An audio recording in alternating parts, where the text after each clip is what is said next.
तो जैसा कि लास्ट एपिसोड में हमने देखा था कि ज़ियाफान और उस घोस्ट क्लैन के मास्टर के दरमियान जबरदस्त मुकाबला हुआ, जिसमें वो बंदा अपने कई सारे फॉर्म्स बनाकर ज़ियाफान पर भारी पड़ चुका। मगर फाइनली इस लंबे बैटल में ज़ियाफान की ही जीत हुई। वहीं दूसरी तरफ राइचियस पाथ के इलाइट डिसाइपल्स का इंसेक्ट डीमन किंग से मुकाबला हुआ था, मगर उस इंसेक्ट डीमन के पास शेप शिफ्टिंग की एबिलिटी थी, जिसके चलते वो इन सब पर भारी पड़ गया। हालांकि ये लोग उसे एक फॉर्मेशन में ट्रैप कर चारों ओर से अटैक कर देते हैं, जिसके चलते उस डीमन किंग की वहीं पर मौत हो गई। हमें किंगमिंग सेक्ट का मेमोरियल टेम्पल दिखाया गया, जहां पर उन सभी लोगों के टैबलेट रखे गए थे जिन्होंने किंगमिंग सेक्ट के लिए अपनी जान गंवा दी। वेल, यहाँ पर उन सभी लोगों को हर रोज याद किया जाता है और इस टेम्पल की जिम्मेदारी थी एल्डर फेंग पर। उतने में ही किंगमिंग सेक्ट के लीडर डाओ जुआन वहाँ पर पहुँच गए, तो एल्डर फेंग तुरंत ही उनके हाथ में कुछ इंसेंस स्टिक थमाते हुए कहने लगे कि मुझे लगा नहीं था इतनी रात गई तुम यहाँ आओगे। हालांकि इस पर डाओ जुआन पूरी तरह से खामोश थे और फिर थोड़ी देर बाद एल्डर फेंग से कहते हैं कि मैंने भी कभी इमेजिन नहीं किया था कि तुम उस बच्चे को डीमन स्लेइंग टेक्निक सिखाओगे। मेरे ख्याल से ये लोग यहाँ पर जिन यू की बात कर रहे हैं, जो कि ज़ियाफान का काफी अच्छा दोस्त है। वहीं पर एल्डर फेंग कहते हैं कि तुम्हारे भी ऐसे काफी सारे राज हैं जो कि तुमने आज तक कभी किसी के साथ शेयर नहीं किए। जिस पर डाओ जुआन कहते हैं हाँ, और ये राज भी मेरे साथ ही दफन हो जाएगा। मैं तो कभी इमेजिन करता हूँ कि जब हम मारे जाएंगे तब हमारी फ्यूचर जनरेशन हमें कैसे वर्शिप करेंगी, पता नहीं हमें लेकर उनकी फीलिंग्स कैसी होगी। तो एल्डर फेंग उन्हें बताते हैं कि मेरे ख्याल से वो लोग तुम्हें काफी ज्यादा रिस्पेक्ट देंगे, क्योंकि तुमने हमारे किंगमिंग सेक्ट के लिए काफी सारे सैक्रिफाइस दिए हैं। और अगर बात मेरी की जाए तो मुझे नहीं लगता कोई मुझे याद भी रखने वाला है। उतने में ही डाओ जुआन उनसे कहते हैं मेरे दोस्त, तुम जानते ही होंगे कि मैं हमारे सेक्ट को बचाने के लिए कौन से कदम उठाने वाला हूँ। जिस पर एल्डर फेंग कहते हैं हाँ बिल्कुल, तुम 7 मेरिडियन हेवनली सीक्रेट सील को हटाने वाले हो। और ये बात भी तुम अच्छे से जानते हो कि उसी एंशिएंट सील के ऊपर हमारे किंगमिंग सेक्ट का भविष्य है। उस सील के नीचे हमने बहुत ही भयानक ईवल एनर्जी को सप्रेस करके रखा था। अगर तुम उसे हटाओगे तो वो एनर्जी आजाद हो जाएगी। इतना ही नहीं, वो एक अल्टीमेट किलिंग इंटेंट बनकर तुम्हारी इमॉर्टल स्लेइंग स्वॉर्ड में समा जाएगी। साथ ही इसका बैकलैश सीधे तुम पर होगा, और ये बात तुम भी अच्छे से जानते हो। जिस पर डाओ जुआन कहते हैं हाँ मैं जानता हूँ, मगर हमें ये करना पड़ेगा क्योंकि ये बैटल हमारे लिए काफी ज्यादा इम्पोर्टेंट है। अगर इसमें हम हार गए तो पूरी दुनिया तबाह हो जाएगी। तो मास्टर फेंग कहने लगे ठीक है, बस खुद का ख्याल रखना, कोशिश करो कि तुम जिंदा बच पाओ, वरना तुम्हारी वजह से तुम्हारे सारे जूनियर्स और मैं भी काफी ज्यादा परेशान हो जाऊंगा। अब अगले सीन में हम देख पाते हैं ज़ियाफान और एल्डर जाओ को। एल्डर जाओ ज़ियाफान का शुक्रिया अदा कर रहे थे क्योंकि ज़ियाफान ने सही वक्त पर आकर एल्डर जाओ को उस घोस्ट क्लैन के बंदे के हाथों मरने से बचा लिया। जिस पर ज़ियाफान उनसे कहने लगा कि आपको मेरा शुक्रिया अदा करने की कोई जरूरत नहीं, अगर आप जिंदा बच गए तो ये बस आपकी किस्मत थी। जो सुनते साथ ही एल्डर जाओ तुरंत ही ज़ियाफान को अलविदा कहने लगे। वो बताते हैं कि अब हमने यहाँ से निकलना चाहिए, रात होने से पहले ही हमें नए टाउन में पहुँचना पड़ेगा। जो सुनते साथ ही जियांजू कहने लगी कि आपने तो ये बताया था कि हम इसी टाउन में रुकने वाले हैं, फिर अचानक से आपने प्लान चेंज क्यों किया। वेल, यहाँ पर एल्डर जाओ वो ज़ियाफान से पीछा छुड़ाना चाहते थे, मगर जियांजू ने उनके प्लान को फ्लॉप कर दिया। हालांकि ज़ियाफान समझ गया था कि मास्टर उससे काफी ज्यादा पैनिक करते हैं। वो कहने लगा कि सीनियर आप तो फॉर्चून टेलर हो, तो शायद आपको पता ही होगा कि मैं यहाँ पर आपसे मिलने क्यों आया हूँ। जिस पर एल्डर जाओ कह रही थी कि हाँ मैं जानता हूँ तुम उस केव में जाना चाहते हो, मगर वहाँ जाकर तुम बस मुसीबतों को बुलावा भेजोगे, मेरी मानो तो वहाँ पर मत जाओ। जो सुनते साथ ही ज़ियाफान कहने लगा कि इसका मतलब तो ये हुआ कि आप भी उस फैंटम मून केव के बारे में जानते हो। तो एल्डर जाओ उसे एक्सप्लेन करने लगे कि तुम्हारी सीने में बहुत ही ज्यादा ईवल और भयानक सोल डिवावरिंग ऑर्ब है, उसके जितना ईवल ऑब्जेक्ट तो इस पूरी दुनिया में होगा भी नहीं, और वो ऑलरेडी तुम्हारी एसेंस और ब्लड के साथ मर्ज हो चुका। वो इतना ज्यादा ओवर पावरिंग है जो कि तुम्हारे माइंड को काफी तेजी से करप्ट करने लगा है। अगर तुम उस केव में गलती से भी किसी इल्यूजन में फंसकर मेंटली अनस्टेबल हो गए तो ये सोल डिवावरिंग ऑर्ब ये मौका हाथ से नहीं जाने देगा। वो बड़ी ही तेजी के साथ तुम्हें अपने हाथ के कठपुतली बना सकता है, और तुम में इतनी भी ताकत नहीं बचेगी तुम दोबारा से कभी नॉर्मल हो पाओ। जो सुनते साथ ही ज़ियाफान तुरंत ही वहाँ से निकल पड़ा। एल्डर जाओ ने चाहे कितना भी इस बंदे को आगाह क्यों ना किया हो, ज़ियाफान करेगा तो वही जो उसका दिल हो। वहीं पर जियांजू से बताने लगी कि किंगमिंग सेक्ट और राइचियस पाथ के लोग एक हो चुके हैं, इसलिए तुमने वहाँ बिल्कुल भी नहीं जाना चाहिए। सो गाइस, यहाँ पर ज़ियाफान किंगमिंग सेक्ट के इलाके में मौजूद फैंटम मून केव में जाना चाहता था, जहाँ पर किंगमिंग सेक्ट के लीडर डाओ जुआन के अलावा और किसी को जाने की परमिशन नहीं थी। अब ज़ियाफान जियांजी को बताता है कि जल्दी बीस्ट टाइड यहाँ पर पहुँच जाएगी, तो तुम लोग सीधे नॉर्थ की तरफ रवाना हो जाना। अब ज़ाफान के वहाँ से जाने के बाद एल्डर जाओ बताने लगे कि ये बंदा हमेशा मौत के दरवाजे की तरफ ही आगे बढ़ता है, इसे रोकने का कोई फायदा नहीं होगा। अब तो इसके वहाँ जाने की वजह से किंगमिंग सेक्ट के बैकयार्ड में बहुत बड़ी गड़बड़ होने वाली है। अब ये सीन यहीं पर कट होकर हम ज़ेंग को देख पाते हैं, जो कि डेमोनिक बीस्ट पर मुसलसल हमले कर रहा था। यहाँ पर उसने अपना 10,000 फॉर्मेशन सेटअप करते हुए डेमोनिक बीस्ट पर हजारों तलवारें बरसा दी। साथ ही साथ वहाँ फंसे हुए लोगों की भी मदद कर रहा था ताकि वो लोग फटाफट से टाउन को खाली कर दे। और उतने में ही डेमोनिक बीस्ट का बहुत बड़ा झुंड उसके सामने आ जाता है, जिन्हें देख ज़ेंग कहने लगा कि इन्हें चाहे कितना भी खत्म क्यों ना करो, इनकी तादाद कम तो बिल्कुल नहीं हो रही। यहाँ पर ज़ेंग एक बार फिर से एक फॉर्मेशन सेटअप करते हुए उन पर हमले करने लगा। तब तक शाह और जिन्यू भी इस इलाके में पहुँच जाते हैं। वो दोनों फटाफट से उस बीस्ट पर हमले करने लगे। वहीं पर जियो ने अपने मिस्टिक वाटर कंडेंसेशन टेक्निक को एक्टिवेट करते हुए डेमोनिक बीस्ट को फ्रीज करना शुरू कर दिया। साथ ही जिन्यू तब तक अपने ड्रैगन से उन्हें ट्रैप करता है और शाओ स्लैशेस से उन पर अटैक करने लगा। तो इस तरह से ये तीनों अपनी मूव्स को कंबाइन करते हुए बीस्ट का मुकाबला करने लगे। वहीं पर जिन्यू ने ड्रैगन स्लिंग सोड इंटेंट का यूज कर वहाँ पर कई सारे बीस्ट को निपटा दिया था और जो बाकी बचे वो वहाँ से भाग निकले। भले ही जिन्यू की पावर काफी ज्यादा डोमिनेटिंग थी, मगर अभी भी वो अपनी पावर से खुश नहीं था। उसे लगता है कि उसने खुद को और थोड़ा सा इम्प्रूव कर लेना चाहिए। साथ ही ये लोग देखते हैं कि बस थोड़ी देर में वहाँ पर बीस्ट टाइड पहुंच जाएगी और ये 4-5 लोग उससे निपट नहीं सकते, इसलिए ये लोग तुरंत ही किंगमिंग सेक्ट की तरफ रवाना हो गए। अब ये लोग वहाँ से जा ही रहे थे कि तभी जिन्यू पर किसी ने एक पत्थर फेंका। जिन्यू उस बंदे को देख पाई, इससे पहले ही वो गायब हो चुका था। साथ ही जिन्यू को उस बंदे ने एक पैगाम भेजा है जिसमें लिखा था कि किंगमिंग सेक्ट के बैकयार्ड में बहुत ही बड़ी मुसीबत आने वाली है।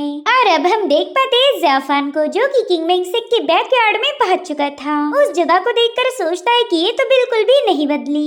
और तभी उसकी नजर पड़ी एल्डर फिंग पर, जो कि वहाँ पर क्लीनिंग का काम कर रहे थे। वो ज़ाफान से कहते, सर कहीं आप रास्ता तो नहीं भटक गए? अगर आप डेमोनिक बीस्ट को मारने आए हो तो मैं सजेस्ट करूंगा कि आपने किंगमिंग सेक्ट के मेन गेट का यूज करना चाहिए। पीछे के दरवाजे से तो चोर आते हैं। इधर ज़ाफान सोचने लगा कि ये बंदा मुझसे ज्यादा दूर भी नहीं, मगर फिर भी मुझे इसकी पावर जरा भी सेंस नहीं हो रही, ना ही मुझे इसकी स्पिरिचुअल ऑरा नजर आ रही है। अब ज़ाफान तुरंत ही उन्हें ग्रीट करते हुए बताने लगा कि सीनियर, मेरा यहाँ पर काफी जरूरी काम है, इसलिए प्लीज मेरा रास्ता मत रोकिए। हालांकि एल्डर फिंग इस पर कोई जवाब नहीं देते, इसलिए ज़ाफान तुरंत ही वहाँ से आगे बढ़ने लगा। लेकिन वहाँ पर एक पावरफुल एनर्जी बैरियर सेटअप किया गया था, जो कि ज़ाफान को काफी तेजी से पीछे पुश कर देता है। ज़ाफान तुरंत ही समझ गया कि ये तो किंगमिंग रेस्ट्रिक्शन है। इधर एल्डर फिंग कह रहे थे कि सर प्लीज यहाँ से चले जाए, ये हमारे किंगमिंग सेक्ट का सीक्रेट इलाका है, हम किसी भी आउटसाइडर को यहाँ पर अलाउड नहीं करते।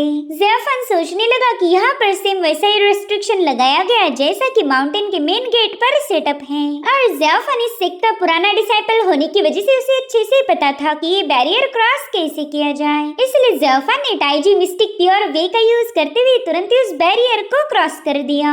जो देख एल्डर फिंग भी काफी ज्यादा शॉक हो जाते हैं। उन्होंने तो बड़ी ही तेजी के साथ ज़ाफान पर हेवनली प्रेशर रिलीज करना शुरू कर दिया, मगर ज़ाफान अपने आसपास एक गोल्डन बेल एक्टिवेट कर चुका था। मास्टर सोचते हैं कि इस बंदे के पास तो ग्रेट ब्रह्मा की भी विजडम है, जिसके बाद ज़ाफान से कहने लगे कि पहले तो मैं तुम्हें पहचानने में फेल हो गया, मगर अब मैं जान चुका हूँ कि तुम तो ज़ेंग ज़ाफान हो, जिसे 10 साल पहले किंगमिंग सेक्ट से धक्के मारकर निकाल दिया गया था। वहीं पर ज़ाफान उन्हें जवाब देते हुए कहने लगा कि मैंने भी इमेजिन नहीं किया था कि बैकयार्ड को प्रोटेक्ट करने के लिए आपके जैसा पावरफुल बंदा यहाँ पर तैनात होगा। और अब ज़ाफान बड़ी तेजी से आगे बढ़ते हुए एल्डर फिंग पर अटैक कर देता है, मगर वो तुरंत ही साइड में हट गए। और अब उन्होंने भी अपनी ब्रूमस्टिक की मदद से वहाँ पर एक फॉर्मेशन एक्टिवेट करते हुए तुरंत ही ज़ाफान पर एक जोरदार एनर्जी अटैक कर दिया, जिसके चलते ज़ाफान काफी पीछे पुश हो जाता है। और फिर 1 सेकंड के अंदर ही ये दोनों दोबारा से भिड़ गए। इन दोनों में काफी जबरदस्त मुकाबला हो रहा था। ज़ाफान अपने ब्लड डिवोरिंग मेस का यूज करते हुए उन पर काफी सारे पावरफुल अटैक करने लगा, जिसे एल्डर उतने ही तेजी से काउंटर करते हुए ज़ाफान से कहने लगे कि एक सच्चा योद्धा आजाद रहता है, वो अर्थ एंड हेवन में कहीं पर भी आ जा सकता।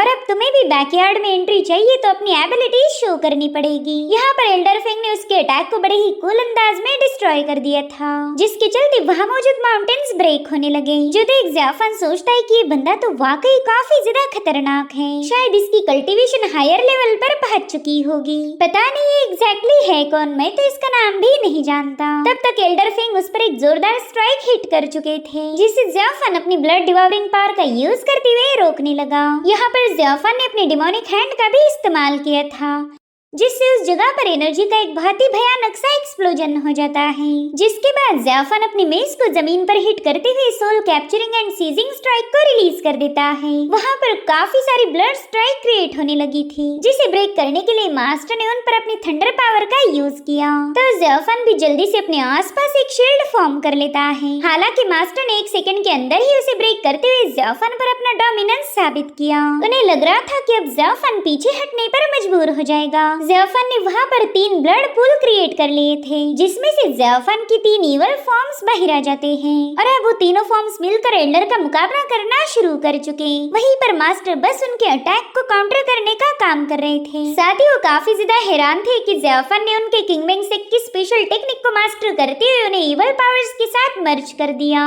ये काम कोई भी मामूली बंदा नहीं कर सकता था। इनफैक्ट वो ज़ियाफान की एबिलिटीज को देखकर भी काफी ज्यादा इम्प्रेस हो गए। इसी दरमियान ज़ियाफान की इवल फॉर्म्स उन्हें जकड़ लेते हैं। साथ ही वहाँ पर डिमोनिक पावर का काफी जोरदार एक्सप्लोजन होकर ज़ियाफान उनके सामने आ गया। वो अपनी ब्लड डिवावरिंग मेस में मौजूद सोल कैप्चरिंग बीड को एक्टिवेट करना चाहता था, जिससे वहाँ पर एनर्जी के काफी तेज फ्लक्चुएशंस होने लगे और अब मास्टर पर मुसलसल अटैक होना शुरू हो गए, जिन्हें वो अपनी स्टिक से डिस्ट्रॉय करने लगे। साथ ही साथ ज़ियाफान की इवल फॉर्म्स भी उन पर अटैक करने के लिए जंप लगा चुके थे, मगर उतने में ही एल्डर फेंग ने अपनी एक और टेक्निक को एक्टिवेट कर दिया, जिसे आइस ब्रीदिंग ब्रेकर भी कहा जाता है। उन्होंने वहाँ पर एक फॉर्मेशन सेटअप करते हुए ज़ियाफान के सभी फॉर्म्स को बर्फ में ट्रैप कर पूरी तरह से फ्रीज कर दिया, मगर वो अभी भी उन इवल फॉर्म से आजाद नहीं हुए थे और इसी का फायदा उठाते हुए ज़ियाफान उन पर फाइनल ब्लो हिट करने के लिए रवाना हो गया। अब ये सीन यहीं पर कट होकर हमें किंगमेंग सेक्ट का मेन हॉल दिखाया गया, जहाँ पर एल्डर सबको बताने लगे कि हमारे माउंटेन के फुट में ढेर सारे डिमोनिक बीस्ट अपीयर हो चुके हैं। उनके साथ डीमन किंग्स भी मौजूद हैं, जो सुनकर ये डिसाइपल काफी ज्यादा पैनिक हो गए। वो कह रहे थे कि फाइनली बीस्ट टाइड हमारे घर तक पहुंची गई, शायद यही हमारा अंत होगा। उतने में ही फेंशियांग वैली का लीडर युनलान उनसे कहने लगा कि हमारे तीनों सेक्ट राइचस पाथ के पिलर्स हैं। हमारा कर्तव्य है बुराई को जड़ से मिटाना, तो ऐसे मुश्किल वक्त में तुम घबरा कैसे सकते हो? चाहे फिर वो डिमोनिक बीस्ट कितने भी ज्यादा खतरनाक क्यों ना हो, हम यहाँ पर बस चुपचाप से बैठकर मौत का इंतजार नहीं कर सकते। हमें अपने फर्ज को पूरा करना ही होगा। साथ ही हमारा किंगमेंग सेक्ट अपनी मॉर्टल स्लिंग सोर्ड फॉर्मेशन के लिए मशहूर है, तो मैं मास्टर डाओ जुआन से रिक्वेस्ट करूंगा कि सभी इनोसेंट लोगों की खातिर अपनी सोर्ड को ड्रॉ कीजिए। आप ही हम सभी की आखिरी उम्मीद हो। यहाँ पर युनलान ने जानबूझकर सबके सामने उस सोर्ड का जिक्र किया था। वो अच्छे से जानता था कि इस सोर्ड को यूज करने की वजह से एल्डर डाओ जुआन मारे जाएंगे। वहीं पर टियानियन टेंपल के मास्टर कहने लगे कि ये फैसला हमने मास्टर डाओ जुआन पर छोड़ देना चाहिए। मैं ये बिल्कुल नहीं चाहता कि मास्टर डाओ जुआन उस सोर्ड की वजह से घायल हो जाए, मगर डिसाइपल ने बात सुन ली थी कि डाओ जुआन इस टाइड को डिस्ट्रॉय कर सकते हैं, इसलिए वो सभी लोग उनसे रिक्वेस्ट करने लगे कि मास्टर प्लीज अपनी सोर्ड को ड्रॉ कीजिए। जो सब कुछ देखकर एल्डर टियान को काफी ज्यादा बुरा लग रहा था, क्योंकि ये सिर्फ डाओ जुआन को रास्ते से हटाने की सोची समझी साजिश थी। वहीं पर मास्टर डाओ जुआन कहने लगे कि अब कैटास्ट्रॉफी का वक्त नजदीक आ चुका, सभी लिविंग बींग्स का भविष्य हमारी इसी बैटल पर निर्भर करेगा, तो हमारा किंगमेंग सेक्ट भी इस बैटल में कोई कसर बाकी नहीं रखने वाला। हम जरूर से उन डीमंस को स्ले करेंगे, ताकि आगे चलकर हमारे राइचस पाथ और ज्यादा स्ट्रॉन्ग बन जाए। अब मैं चाहता हूँ कि तुम सभी लोग माउंटेन के फ्रंट पर जाकर तैनात हो जाओ, तुम्हें बस हमारे ऑर्डर्स का इंतजार करना होगा। साथ ही साथ सभी एल्डर्स और सीनियर यहीं पर रुक जाएंगे, ताकि हम सब मिलकर डिफेंस स्ट्रेटेजीज को डिस्कस करें। वहीं पर जेंग जिन्यू से कहने लगा कि हमारे मास्टर के पास एंशिएंट इमॉर्टल स्लिंग सोर्ड है, जिसकी मदद के साथ हम डिमोनिक बीस्ट को आसानी से हरा सकते हैं। हालांकि जिन्यू तो अपने ही ख्यालों में खोया हुआ था। वो धीरे से कहने लगा कि यहाँ पर तो आग लग चुकी, जिस पर जेंग कहता है भाई तुम्हारी तबीयत तो ठीक है ना, पता नहीं तुम कौन से फायर की बात कर रहे हैं। हमारा माउंटेन का फ्रंट और बैकयार्ड पूरी तरह से सेफ है। साथ ही साथ जिन्यू की ड्रैगन सोर्ड अपने आप एक्टिवेट होने लगी, जो देख जिन्यू को पता चल चुका था कि बैकयार्ड में कोई तो गड़बड़ी हुई है। और अब सीन शिफ्ट होकर हमें बैकयार्ड में चल रही ज़ियाफान और एल्डर फेंग के दरमियान की फाइट दिखाई गई। ज़ियाफान ने जब एल्डर पर अटैक किया था, तब एल्डर अपने हाथों से उस अटैक को काउंटर करने लगे। ये देख ज़ेफान काफी ज्यादा सरप्राइज्ड हो जाता है क्योंकि एल्डर सोल डिवावरिंग ऑर्ब की खतरनाक पावर अपने हाथों से ही ब्रेक कर रहे थे। और अब थोड़ी देर में वहाँ पर एक जोरदार एक्सप्लोजन होते साथ ही दोनों भी काफी पीछे पुश हो गए। एल्डर ने सोल डिवावरिंग बीड को हाथ लगाने के बाद उन्हें ज़ेफान का नेचर समझ आ चुका था। वो सोचते हैं कि इस बंदे का दिल तो काफी ज्यादा प्योर है, मगर ये गलती से डिमोनिक पाथ में फंस चुका है। इसमें ज़ेफान की कोई गलती नहीं, इनफैक्ट ये तो ज़ेफान का नेचर भी नहीं है। ज़ेफान की इन ब्रूटल हरकतों के पीछे ब्लड डिवावरिंग ऑर्ब जिम्मेदार है। उसी ने ज़ेफान की मेंटल स्टेटस को पूरी तरह से इन्फ्लुएंस कर दिया। और अब मास्टर वहाँ का एक बहुत ही विशाल पेड़ उखाड़ते हुए ज़ेफान से कहने लगे कि चलो देखते हैं तुम्हारा ब्लड डिवावरिंग ऑर्ब हमारे किंगमेंग सेक्ट के सेक्रेट ट्री का मुकाबला कैसे कर पाएगा। तो ज़ेफान भी तुरंत ही उनके अटैक के लिए तैयार हो गया। यहाँ पर ज़ेफान ने एल्डर फिंग के पहले अटैक को तो काउंटर कर लिया था, हालांकि उनके सेकेंड अटैक में वो एल्डर ज़ेफान को एक पेड़ पर पटक देते हैं। साथ ही साथ एल्डर दूसरा अटैक कर पाई इससे पहले ज़ेफान ने अपने आसपास गोल्डन बेल क्रिएट कर ली। साथ ही उसने वहाँ पर एक फॉर्मेशन भी सेटअप किया था। जैसे एल्डर ने उस बेल पर अटैक किया उसका साउंड पूरे जंगलों में गूंजने लगा। वहीं पर हम जिनियो को देख पाते जो कि काफी तेजी के साथ बैकयार्ड की तरफ निकल चुका था। साथ ही बेल के साउंड वेव महसूस होने के बाद वो तुरंत ही समझ गया कि बैकयार्ड में जरूर से फाइट चल रही है। उसे एल्डर फिंग की काफी ज्यादा टेंशन होने लगी, लेकिन वो खुद को तसल्ली दे रहा था कि एल्डर काफी ज्यादा पावरफुल है, इसलिए उन्हें कोई भी नुकसान नहीं पहुंचा सकता। वहीं दूसरी तरफ एल्डर फिंग ज़ेफान पर एक जोरदार अटैक करने के बाद पूरी तरह से एग्जॉस्ट हो गए थे, इसलिए वो खुद को तरोताजा करने के लिए वाइन पीने लगे। उन्हें लग रहा था कि ज़ेफान काफी देर तक अब उठेगा नहीं, मगर उतने में ही वहाँ पर एक जायंट धर्मा फॉर्म क्रिएट हो गया जो कि वहाँ की जमीन को ब्रेक करते हुए एल्डर के सामने आ जाता है। जो देख मास्टर शॉक होकर जोर जोर से हंसने लगे। वो ज़ेफान से कह रही थी, वाह बच्चे, तुमने तो टियानियन टेम्पल की सबसे सीक्रेट टेक्निक को भी मास्टर किया है। तुमने Qingming sect, demon king sect और टियानियन टेम्पल की सारी टेक्निक को मास्टर करके रखा है। सच बताओ तो तुम्हारे जैसा जीनियस इस दुनिया में कोई और होगा भी नहीं। तुम्हारे मास्टर टियान को तुम पर काफी ज्यादा नाज होगा। अपने मास्टर का जिक्र सुनते ज़ेफान काफी ज्यादा हैरान हो गया। वहीं पर मास्टर उसके वेपन को डिस्ट्रॉय करते हुए कहने लगे कि काश मैं भी टियान जैसा मेरे डिसाइपल को ट्रेन कर पाता। तुम वाकई रिमार्केबल हो। और अब अचानक से मास्टर ने वहाँ की सारी स्पिरिचुअल एनर्जी को फ्लो होने से रोक दिया था। ज़ेफान भी एल्डर फिंग की एबिलिटीज को देखकर पूरी तरह से शॉक हो गया। वो कहता है कि पता नहीं ये बंदा आखिर है कौन। और अब मास्टर ने दुगने जोश के साथ ज़ेफान के साथ फाइट करना शुरू कर दी थी। वहीं पर ज़ेफान बड़ी ही तेजी के साथ उनके सभी अटैक्स को डॉज करने लगा। मास्टर से कहते, बच्चे मैंने तुम्हें काफी ज्यादा अंडर एस्टिमेट किया। अब मुझे पता चल चुका है कि तुम मेरे तगड़े अपोनेंट हो। मुझे तो कभी लगा ही नहीं था कि मेरे बुढ़ापे के दिनों में मुझे एक रिमार्केबल जीनियस का मुकाबला करने का सौभाग्य मिलेगा। आज मुझे पता चल चुका है कि हेवंस ने मुझे पूरी तरह से अबैंडन नहीं किया था। यहाँ पर ज़ेफान अपनी इवल चेन्स को रिलीज करते हुए मास्टर को जकड़ने की कोशिश करता है, लेकिन मास्टर ने तो बड़ी ही तेजी के साथ उन सबको डिस्ट्रॉय कर दिया। और अब इसी मोमेंट पर मास्टर ज़ेफान पर पूरी तरह से हावी हो गए। उन्होंने ज़ेफान पर कई सारे हमले कर दिए थे, जिसके चलते ज़ेफान कमजोर पड़ गया। और फिर उन्होंने एक जोरदार पाम अटैक हिट करते हुए ज़ेफान को काफी पीछे ढकेल दिया। उन्होंने इस अरीना में पूरी तरह से अपना डोमिनेंस साबित कर दिया था। वहीं पर ज़ेफान भी अपनी सोल पियर्सिंग स्ट्राइकर का यूज करते हुए एल्डर पर अटैक करने लगा, जिसे एल्डर अपने आइस एंड थंडर पावर से काउंटर करते हैं। साथ ही अब एल्डर ने यहाँ पर अपनी आखिरी मूव को एक्टिवेट कर दिया था, जिससे वहाँ पर एक फॉर्मेशन एक्टिवेट होकर उसमें से थंडर बरसने लगा। साथ ही साथ वहाँ पर एक ब्लैक कलर का ड्रैगन भी क्रिएट हो चुका था। वेल इस टेक्निक को अर्थ एंड हेवन वास्ट कहा जाता है। और फिर यहाँ पर उन्होंने अपना एक आखिरी पत्ता रिवील किया, जो कि है डीमन स्लेइंग टेक्निक। वेल इसी टेक्निक का जिक्र डाउज 1 ने एपिसोड की शुरुआत में किया था। ज़ेफान दिल ही दिल में कहने लगा कि ये बंदा तो वाकई गजब का है। मैंने तो कभी इमेजिन भी नहीं किया था कि इस बंदे ने डीमन स्लेइंग टेक्निक को भी मास्टर करके रखा है। यहाँ पर ज़ेफान को काफी ज्यादा इमेंस प्रेशर महसूस हो रहा था। साथ ही मास्टर का ये जायंट धर्मा फॉर्म देखकर ज़ेफान के तो होश ही उड़ गए और अब उन्होंने सीधे ज़ेफान पर स्ट्राइक कर दी। तो उससे बचने के लिए ज़ेफान भी अपने आसपास बहुत ही पावरफुल और जायंट गोल्डन बेल को समन कर चुका। यहाँ पर एल्डर एक ही स्ट्राइक में उसके बेल के टुकड़े टुकड़े कर देते हैं। तब तक ज़ियाफान भी उनके सेकंड स्लैश अटैक के लिए तैयार हो चुका। यहाँ पर उन दोनों के अटैक्स में एक जोरदार क्लैश हो चुका था, जिसकी एनर्जी वेव उस पूरे इलाके में फैल गई। और अब अगले सीन में हम ज़ियाफान और एल्डर को आमने सामने देख पाते हैं। यहाँ पर एल्डर अपनी स्टिक की मदद से ज़ियाफान पर पूरी तरह से हावी होने की कोशिश कर रहे थे, लेकिन ज़ियाफान उनकी उस स्टिक को ब्रेक कर देता है। ज़ियाफान उनसे कहने लगा कि काश आपके पास ड्रैगन स्लेइंग सोर्ड होती। वहीं पर ज़ियाफान ने भी अपनी इवल पावर्स को एक्टिवेट कर दिया था और उतने में एल्डर अपनी ब्रोकन सोर्ड सीधे उसके आर पार घुसा देते हैं, जिससे ज़ियाफान को काफी ज्यादा तकलीफ होने लगी। मगर वो एल्डर से कह रहा था कि मैं यहाँ पर नहीं मरूंगा, जब तक मेरा मिशन पूरा ना हो जाए तब तक मैं मर नहीं सकता। इतना कहते साथ ही ज़ियाफान तुरंत ही पीछे पुश हो गया। वो देखता है कि एल्डर अचानक से काफी ज्यादा घायल हो चुके, जबकि ज़ियाफान ने उन पर कोई हमला नहीं किया था।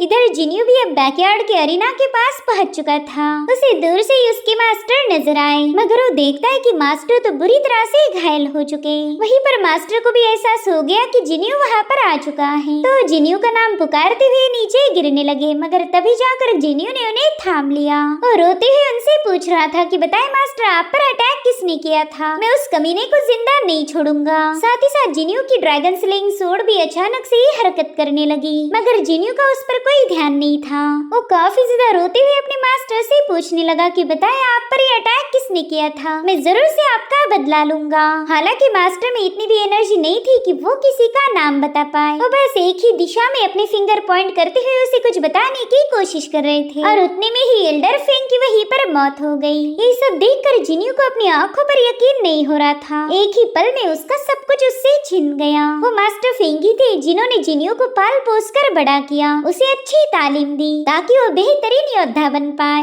जिन्यू के पास जो खौफनाक ड्रैगन स्लेइंग इंटेंट था वो भी मास्टर फेंग की ही देन है। ये दोनों मास्टर और डिसाइपल मिलकर कई कई महीनों तक उस टेक्निक को मास्टर किया करते थे और इसी की बदौलत जिन्यू आज इतना ज्यादा पावरफुल है। मास्टर ने उसे बताया था कि इस ड्रैगन स्लेइंग इंटेंट को उसकी अल्टीमेट लेवल तक पहुंचा दो। अगर तुम इस टेक्निक की फाइनल लेवल को अचीव कर पाए तो तुम एक इनविंसिबल बन सकते हो। इस दुनिया में ऐसा कोई नहीं होगा जो तुम्हें हरा पाए। तुम उस ऊंचाई को छू पाओगे जहाँ पर आज तक मैं भी पहुँच नहीं पाया। और जिन्यू ने हमेशा ही अपने मास्टर फेंग की सारी बातों को फॉलो किया था, मगर आज यहाँ पर जिन्यू को गाइड करने के लिए कोई भी बचा नहीं था। उससे एक ही पल में उसकी फैमिली छीनी गई। उसके दिल में अब बदले की आग दहक उठी थी।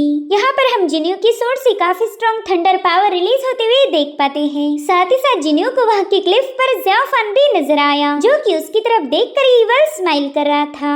अब यहाँ पर जिन्यू के दिल में ज़ियाफान के लिए नफरत पैदा हो गई। एक जमाने में जो अच्छे दोस्त थे आज वो दुश्मन बन चुके। जिन्यू ने कसम खाई कि वो ज़ियाफान को खत्म करके ही दम लेगा। मगर गाइस यहाँ पर ये अटैक ज़ियाफान ने नहीं किया था, बल्कि ये तो कोई और है जिसने ज़ियाफान और जिन्यू के दरमियान की जंग को शुरू कर दिया था। और इसी के साथ एपिसोड यहीं पर एंड हो जाता है। Thank you so much for watching. Bye bye, take care.